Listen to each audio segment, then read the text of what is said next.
Hi, in today's video, I'm going to show you how to see your Venmo card number. It's very easy. First, of course, if you are looking for an interface video or interface app video, this is not the video for you, so I apologize. I cannot log into Venmo at the moment I'm outside the US. So for the rest, how to see Venmo credit card or card number is very easy. All you need to do, just simply log in into your accounts or download the app, of course, if you don't have it yet, then log in into your account. Once you logged in into your account, you'll find cards right here. As you can see, this is going to be the interface, and you'll find cards right here.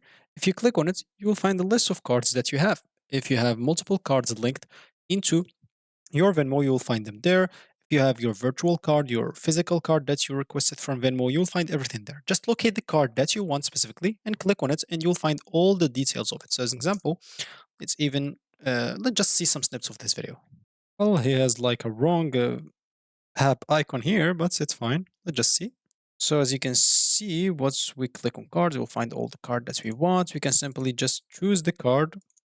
Okay, so he has like one picture. It's fine. So of course, as we said, we can just choose the card that we want. Let's just even see like here an article. So it's gonna be like very easy, very simple. As we said, you can just click on cards, click on the card that you want to unify all the info that you want. Normally, once you click on the card, as you can see, you can see here everything about it. You can click on card number and you'll see all the details about it. And yeah, that should be it. So thank you for watching and goodbye.